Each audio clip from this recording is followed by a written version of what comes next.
C'est la rentrée, nous recevons aujourd'hui Vincent Rolland, bonjour. Bonjour. Alors avec vous, bien sûr, on va parler de Savoie-Mont-Blanc en tant que coprésident, mais on va aussi parler politique et économie avec notre territoire en tant que député. Tout d'abord, l'été vient de se passer. France Montagne a réalisé un rendez-vous avec l'ensemble des élus cette semaine. Qu'est-ce qu'il en ressort de cet été 2021 pour Savoie-Mont-Blanc ? L'été a plutôt été bon, avec des niveaux de réservation un petit peu meilleurs, notamment sur certains hébergements que l'année dernière. Néanmoins, il y avait en 2020 une euphorie autour de la consommation. Les gens sortaient du premier confinement et ont beaucoup consommé.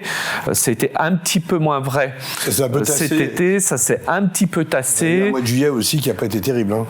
Et on a eu un mois de juillet frais et pluvieux. Sans cela, sans doute qu'on aurait eu une bonne saison d'été. Celle-ci a été plutôt dans l'épure de ce que l'on a connu les années précédentes, hormis 2020. Vous confirmez que la montagne, en été, a eu son succès cette année encore ? Elle a eu un relatif succès. Elle reste attractive. Néanmoins, par rapport à l'euphorie que l'on a connue l'année dernière, on ne va pas se mentir, on est plutôt un peu déçus. Mais le temps, et vous l'avez dit tout à l'heure, singulièrement au mois de juillet, a pesé aussi pour beaucoup. On est à moins de 100 jours de la réouverture des stations. Je pense que c'est le sujet brûlant du moment pour France Montagne, comme l'ensemble des acteurs de la montagne en Savoie-Mont-Blanc. Absolument. Nous avons, il y a quelques jours déjà, travaillé à ce que pourrait être la saison d'hiver. Nous avons aussi, avec des parlementaires, présidents de conseils départementaux, saisi le Premier ministre pour le dire, une fermeture une fois, mais pas 2 saisons consécutives. Nous sommes très clairs. Aujourd'hui, il y a différents dispositifs qui permettent à l'économie de marcher à peu près, je dis bien à peu près, normalement. Il est très clair que les stations doivent ouvrir cet hiver. Et notamment, puisque c'est l'épine dorsale de l'activité touristique hivernale, les remontées mécaniques. Alors ces derniers temps, on voit quand même que la pandémie a bien diminué. On peut quand même être un peu plus confiant pour l'hiver prochain. On peut être effectivement plus confiant. Il y a la vaccination. Je rappelle qu'il y a quasiment, au moment où on se parle, 80% des personnes de plus de 12 ans en France qui ont eu les 2 injections, qui ont un parcours vaccinal complet.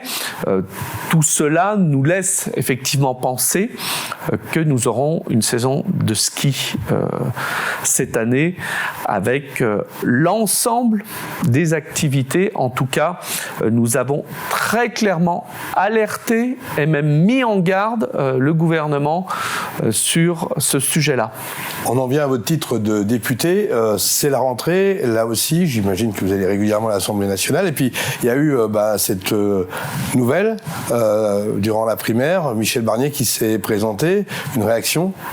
Moi, je suis content que Michel Barnier s'engage dans la primaire et fasse acte de candidature pour l'élection présidentielle.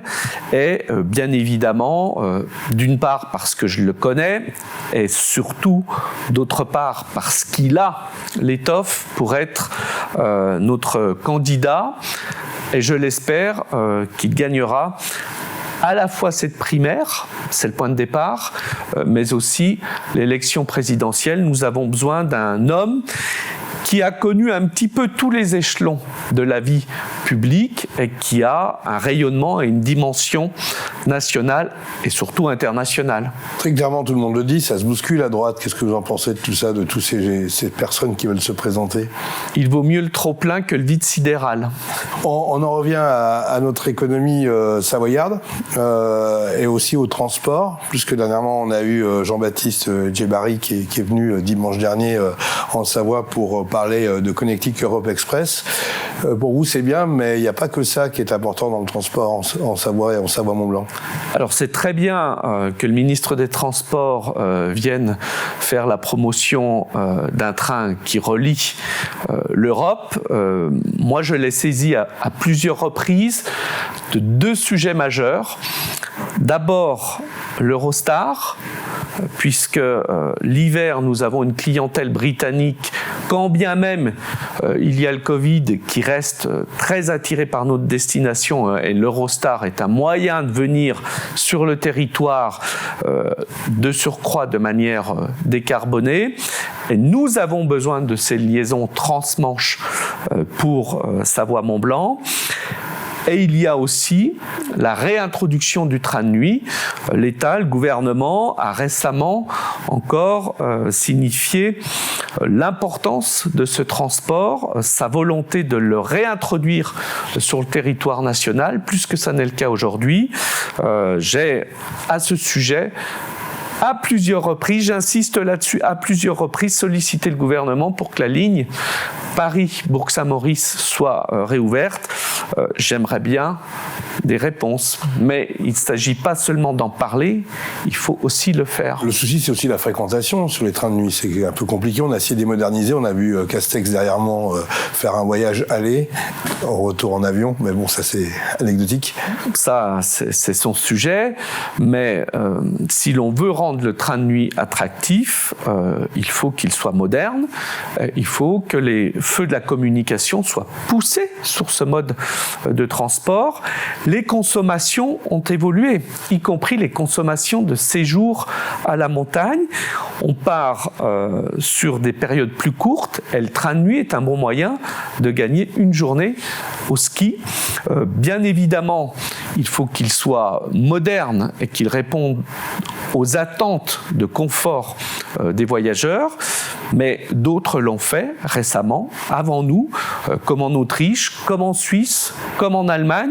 On termine avec l'économie, c'est la rentrée des classes il y a quelques jours, la foire de Savoie qui va démarrer cette fin de semaine, ça se bouscule un petit peu, vous êtes confiant et quelles sont, je dirais, vos priorités sur cette rentrée pour la Savoie en tant que député? Il y a deux sujets majeurs. Le premier concerne le recrutement. Notre économie se redresse de manière assez vigoureuse et aujourd'hui, un certain nombre d'entreprises sont pénalisées dans leur expansion, dans leur capacité à répondre à des demandes de clients parce qu'elles ont du mal à recruter, elles n'ont pas la main-d'œuvre en face des postes qu'elles voudraient ouvrir. Ça, c'est la première chose. Et la deuxième chose, c'est la flambée du coût de certains matériaux, de certains composants. Là aussi, sur ce sujet, j'ai alerté le gouvernement sur ce risque qu'il y avait, sur une possible dégradation de la rentabilité des entreprises, puisque certaines ont passé des marchés à certains coûts, alors même que depuis, le prix des matières premières ou des composants a augmenté. Il faut être extrêmement vigilant sur ce point-là. On nous dit que c'est un sujet qui est conjoncturel et qu'au début de l'année prochaine, les choses rentreront dans l'ordre. Je l'espère fortement. C'est quoi les solutions ? Les solutions, c'est que les entreprises soient à nouveau en capacité de produire tel que la demande le nécessite, mais il y a eu une sorte d'engorgement, de frénésie, et sur certains matériaux comme le bois, les Chinois sont en train d'assécher le marché mondial, les Américains aussi, et sans doute faut-il que l'État protège plus, mette des mesures restrictives pour éviter ce type de désagrément. C'est une spirale qui va être compliquée à désamorcer quand même. Tout à fait, mais il faut que la France et l'Europe se prennent en charge et ne soient pas naïves. Et concernant la formation, c'est important, mais faut-il encore avoir des jeunes volontaires ou des moins jeunes volontaires qui ont envie de changer de métier ou d'évoluer dans leur métier? Il y a aussi toute, je dirais, une approche au niveau des citoyens. Il y a une formation initiale, il y a une formation continue, il y a de l'éducation, et puis se pose inévitablement la question des revenus d'assistance et des revenus du travail, dont la différence n'est pas assez importante. Bon, ça fait beaucoup de travail pour cette rentrée en tant que député. Mais on est là pour ça. Merci Vincent Rolland, à très bientôt sur Savoie News.